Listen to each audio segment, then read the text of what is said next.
Bit stuffing কি, আজকে আমরা এটাই দেখব। তো বিট স্ট্যাপিং এর মিনিং বলতে গেলে হচ্ছে আমাদের সেট অফ বিটের মধ্যে যদি কোনো এক্সট্রা বিট আমরা অ্যাড করি সেক্ষেত্রে সেটাকে স্ট্যাপড বিট বলা হবে। সো এই জিনিসটা কখন এবং কেন করব? ডাটা ডাটা আদান প্রদান করতে পারি এবং এই ডাটা আদান প্রদানের সময় অবশ্যই আমরা দুইটা দিক থেকে করি। একটা হচ্ছে সেন্ডার, আমরা যারা পাঠাই, আর একটা হচ্ছে রিসিভার, আমরা যারা ডাটা দেখি অথবা নেই অথবা গ্রহণ করি। এখন এই জিনিসগুলো সংগঠিত হয় আসলে আমাদের যে ফিজিক্যাল লেয়ারে।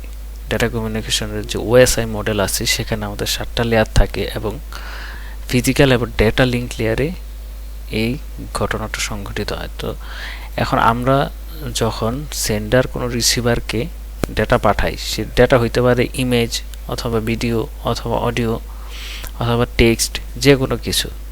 তো আমরা যেটা জানি সেটা হচ্ছে যখন আমরা ডেটা পাঠাই তখন সেটা ফিজিক্যাল লেয়ারে অথবা ডেটা লিঙ্ক লেয়ারে সেটা বিট কোডে রূপান্তর হয়। এরপর সেটা একটা ট্রান্সমিশন মিডিয়ামের মাধ্যমে আমাদের যে রিসিভার আছে সেই ডিভাইসে যায়। তো এখন ট্রান্সমিশন মিডিয়াম আমাদের যে থার্ড পার্টি ব্যবহার করে থাকে এবং সেখানে আমাদের ডাটা যাতে সিকিউর থাকে অথবা নিরাপদ থাকে এবং ডাটা নির্দিষ্ট ডাটা শনাক্ত করতে যাতে সহজ হয় সেজন্য আমরা বিট স্ট্যাপিংটা করে থাকি। তো বিট স্ট্যাপিং করার ক্ষেত্রে অবশ্যই আমাদের কিছু আইপি ইন্টারনেট প্রোটোকল মানতে হবে। ইন্টারনেট প্রোটোকলে যেভাবে দেয়া থাকবে সে অনুযায়ী আমাদের বিট স্ট্যাপিং করতে হবে। যে আমরা বিট স্ট্যাপিং করব, এক্সট্রা বিট অ্যাড করব এবং এভাবে অ্যাড করব যে আমাদের যদি 5টা আমরা 1 পাই সেক্ষেত্রে একটা এক্সট্রা আমরা 0 বসাই দেব এবং এটাকে আমরা বিট স্ট্যাপিং বলবো। স্ট্যাপ করতে চাই আমাদের নিয়ম অনুযায়ী, সেক্ষেত্রে এটা এমন দাঁড়াবে যে প্রথম যখন 5টা 1 পাবো, 1 1 1 2 3 4 5টা পাইলাম। 5টা হচ্ছে 1 2 3 4 5টা পাওয়ার পরে আমরা 0 বসাই দেব। তো 0 বসানোর পরে এরপরে 1 থাকবে, এরপরে আবার 1 থেকে চাইবো যে আমরা 5টা আছে কিনা। যদি না থাকে তাহলে যা আছে তাই বসবে। যদি 5টা সিকুয়েন্সিয়ালি 1 পাই সেক্ষেত্রে 5টা 1-এর পর আমরা 0 বসাই দেব। এখন এই জিনিসটা আমরা কোডিংয়ে করব। আমরা কোড ব্লকসে যাই। ধরেন আমাদের কাছে এরকম কিছু বিট আছে যেগুলো হচ্ছে আমাদের ডাটা। তো এইখানে আমরা যখন 5টা পাবো তখন 5টার শেষে 0 করে দেব এবং বাকি যেটা আছে সেভাবে রাখবো। এরপর আবার যদি আমরা 5টা পাই, 5টা 1 পাই, সেক্ষেত্রে 5টা 1 লেখার পর আবার একটা 0 অ্যাড করে দেব। এরপরে দেখবো যে 5টা আছে কিনা। যদি 5টা না থাকে তাহলে যা আছে তাই বসবে। এখানে যদি আমরা দেখি এক্সট্রা 2টা বিট অ্যাড করা হয়েছে, যে 5টার পরে 0 কিন্তু আগে ছিল না। এইখানেও 5টা 1-এর পর পাওয়ার পরে আবার 0 করে দিচ্ছে। এখন এই জিনিসটা আমরা যদি কোডে লিখি তাহলে আমরা সি প্রোগ্রামে করার চেষ্টা করব। সি প্রোগ্রামে কিভাবে করা যায়, সি প্রোগ্রামিং এর রুলস অনুযায়ী আমরা একটা stdio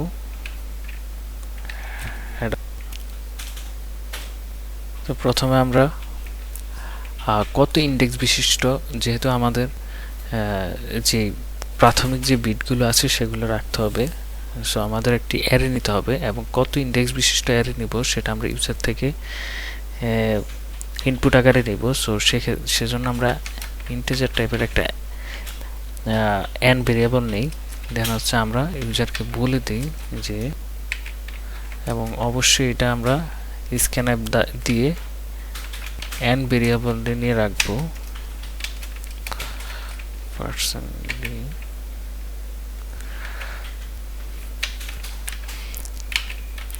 রেখে দিছি। এরপর আমরা এই ইন্ডেক্স বিশিষ্ট একটা অ্যারে নিব। তাহলে আমাদের অ্যারের মধ্যে ইন্ডেক্স আকারে যে বিটগুলো আমরা সেই বিটগুলো দেওয়ার জন্য সো আমি বলে দেব এটার যে একটি করে আমাদের ভ্যালু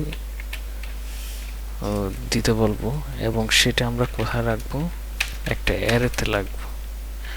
অ্যারেতে রাখলে অবশ্যই যখন অ্যারেতে স্ক্যানএফ দ্বারা আমরা কোনো কিছু রাখতে যাব সেক্ষেত্রে আমাদের ফর লুপ চালাইতে হবে এবং সেটি 0 থেকে 0 ইন্ডেক্স থেকে n পর্যন্ত এবং আমরা এক এক করে ইনক্রিমেন্ট করে দেব। দেন স্ক্যানএফ এর মাধ্যমে আমরা এর কাছ থেকে ভ্যালু নিব এবং সেটা অ্যারেতে রাখবো। অ্যারেতে রাখার জন্য অ্যাড্রেস হিসেবে এম্পারসেন্ট ইউজ করতে হয় যে অ্যাড্রেসগুলোতে রাখবো। সো আমরা সি ফরম্যাটে যেহেতু করতেছি সো এভাবেই করব। তো আমাদের নেওয়া শেষ। এরপরে আমরা বিট স্টাফিং ফাংশন কল করব। তো এবং সেখানে আমরা ইন্ডেক্স নাম্বার এবং অ্যারেটা পাঠিয়ে দেব। দেন তো যেহেতু আমরা এখান থেকে কোনো কিছু রিটার্ন করব না সো আমরা ভয়েড হিসেবে ফাংশনটি ডিক্লেয়ার করলাম। দেন এখানে যা পাঠাইছি সেটা নিয়ে আসতে হবে। ইন্ডেক্স নাম্বার পাঠাইছি এবং অ্যারে পাঠাইছি, পাঠানোর পর সেটা নিয়ে আস। দেন আমাদের কিছু ভেরিয়েবল লাগবে এখানে, তো আমরা ডিক্লেয়ার করে নিচ্ছি। পরবর্তী সময় আমরা দেখব যে কোন ভেরিয়েবল কি কাজ করে এবং কি কাজে লাগে। স্টাফ করার পরে আমাদের যে ভ্যালুটা আসবে, যে বিটগুলো আসবে সেগুলো আরেকটা অ্যারেতে রাখবো। সেটা BRR দিয়ে রাখলাম সাপোজ এবং সেটা অবশ্যই একটা ইন্ডেক্স দিতে হবে। তো আমরা ইনিশিয়াল অবস্থা আমরা 50টা ইন্ডেক্স বিশিষ্ট একটা BRR নামের একটা অ্যারে ডিক্লেয়ার করে নিলাম। দেন হচ্ছে আমরা কাউন্ট নামের একটি ভেরিয়েবল নিলাম এবং সেখানে 1 করে রাখলাম। দেন আমরা একটা লুপ চালাবো i থেকে n যতগুলো ইন্ডেক্স আছে প্রত্যেকটা ইন্ডেক্সে একটা হোয়াইল লুপ চালাবো। চালানোর পরে এটা অবশ্যই n পর্যন্ত চলবে এবং যখন আমরা 1 পাবো আচ্ছা আমরা যদি একটু ডিটেইলে আবার দেখাই সেক্ষেত্রে আমরা এখানে কি করেছি, আমরা করেছি এটা হচ্ছে আমাদের অ্যারে আর আমরা রাখবো এটাকে হচ্ছে BRR। সো এখানে যে 0 ইন্ডেক্স বিশিষ্ট যে 1টা আসছে তা আমরা চেক করব যে প্রথম ইন্ডেক্সটা কি 1, ইন্ডেক্সটার ভ্যালু কি 1। তো অ্যারে i এর ভ্যালু তো আমরা 0 করেই রাখছি। সো এখানে 0 নাম্বার ইন্ডেক্সে কি 1 আছে সেটা আমরা চেক করতেছি। দেন যদি থাকে সেক্ষেত্রে BR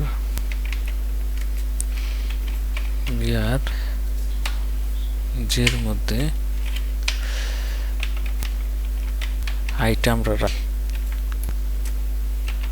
রাখার পর আমরা আরেকটা ফর লুপ চালাবো কত পর্যন্ত, 5 পর্যন্ত এবং এখানে আমরা আরেকটা ভেরিয়েবল দেব i +1 এবং কন্ডিশন দেব অবশ্যই আমরা আলাদা একটা ভেরিয়েবল কে নিয়েছি এবং সেটার মধ্যে আমরা i+1 করে দিয়েছি। প্রথম ইন্ডেক্স সেটা আমরা অলরেডি রেখে দিয়েছি। এরপরে আমরা i+1 মানে এরপরে 1 নাম্বার ইন্ডেক্স থেকে আমরা চার্জ করা শুরু করব আবার, এবং দেখব যে পরপর 5টি 1 পাই কিনা। অবশ্যই আমাদের যে শুরুর ইন্ডেক্সটা সেটা অবশ্যই n থেকে ছোট হইতে হবে। এন্ড অবশ্যই 1 হইতে হবে। 1 হইলে শুধুমাত্র লুপটা চলবে। আমাদের যে কাউন্ট ভেরিয়েবল আছে যেটা দ্বারা আমরা কাউন্ট করব যে 5টা হয়েছে কিনা, সেই কাউন্ট অবশ্যই 5টার কম হইতে হবে। এরপর আমরা এক এক করে বাড়াই দিব। এটা হচ্ছে আমাদের ফর লুপের কাজ। এই লুপটার কাজ হচ্ছে আমাদের যে 1 যদি থাকে, 1 থেকে শুরু করে আমরা কাউন্ট করা শুরু করে দেব যে 5টা হয় কিনা। যদি হয় সেক্ষেত্রে 5টা হওয়ার পরে একটা 0 বসাই দেব। তো সেই কাজটি আমরা এই লুপের মধ্যে করতেছি। লুপের মধ্যে আমার অবশ্যই ব্র্যাকেটের মধ্যে করতে হবে। সো ঢোকার পরে আমরা যে প্লাস প্লাস করে দেব, যেটাতে রাখবো সেটাও এক ঘর বাড়াই দেব, কারণ প্রিভিয়াস ঘর আমরা অলরেডি রেখে ফেলেছি, ডাটা ভ্যালু রেখে ফেলে। যে 1 হইলে তো এখানে ঢুকবে। সো এখানে অবশ্যই এর কে থাকবে এবং কাউন্ট প্লাস প্লাস করে দিতে হবে, এবং এটাও চেক করতে হবে যে কাউন্ট পাস হয়েছে কিনা। যদি হয় তাহলে অবশ্যই আমাদের যে অ্যান্সার বিআর এর যে অ্যারেটা আছে সেটার এক ঘর বাড়াই দিতে হবে, এবং সেখানে এক ঘর বাড়াই দিতে হবে, একটা 0 রেখে দিতে হবে। যখন 5টা আমাদের কাউন্ট হয়ে যাবে, দেন এর পরের ঘরে যে প্লাস প্লাসের ঘর দিয়েছি, এরপর আমরা আই এর ভ্যালুটা আমরা আই এর মধ্যে আমরা কে রেখে দিব। এরপর আমাদের 5টা শেষ। তো অবশ্যই এখানে 5টা গণনা করার পরে তারপর সে এরপর থেকে আবার কাজ শুরু করবে। প্রোগ্রাম হলো ফর লুপের কাজ। এরপরে আর যদি 1 হয়, যখন ইন্ডেক্স 1 হবে, ইন্ডেক্সের ভ্যালু 1 হবে, তখন এটার মধ্যে ঢুকবে। আর যদি এটা না হয়, অবশ্যই আমাদের না হইলে কি করতে হবে সেটা লিখে দিতে হবে, তাহলে ইলস। তার মানে সেখানে 1 না 0 আছে। 0 থাকলে যা আছে সেটাকে ওইভাবেই রেখে দিতে হবে। এর নামে যে ইয়াটা আছে ওইটার মধ্যে অবশ্যই যা আছে তাই রেখে দিতে হবে। তার মানে বি আর আর জে এর মধ্যে এ আর আর আই রেখে দিতে হবে। রাখার পরে আমরা অবশ্য আই প্লাস প্লাস এবং জে প্লাস প্লাস করে দিই, এবং ফাইনালি আমাদের যে কাজটি সেটি সম্পন্ন হয়ে যাবে। এবং আমরা এটা দেখানোর জন্য অবশ্যই একটা ফর লুপ ক্রিয়েট করগুলো দেখানোর জন্য আমাদের লুপ ইউজ করতে হয়। আমাদের 0 ইন্ডেক্স থেকে যে nতম যে বাকি সবগুলো ইন্ডেক্স আছে সেগুলো প্রিন্ট করার মাধ্যমে আমরা আমাদের অ্যান্সারটা দেখতে পাবো। সো প্রিন্ট করব %d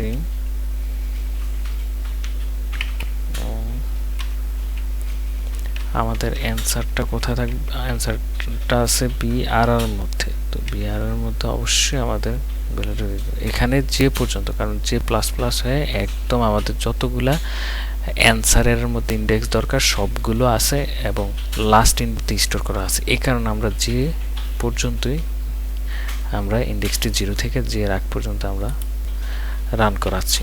সো আমরা দেখি আমাদের প্রোগ্রামটা কি হয়।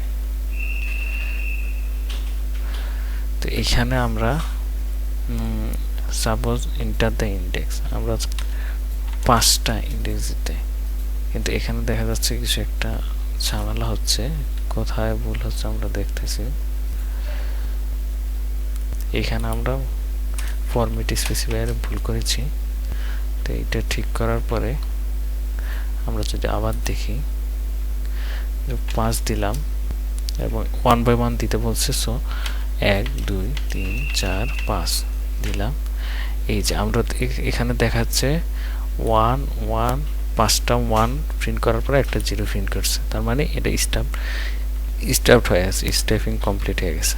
আমরা যদি আরেকটা ভ্যালু দেখি তাহলে আমরা আবার রান করাই এবং যদি আমরা 10 দিই 1 1 1 1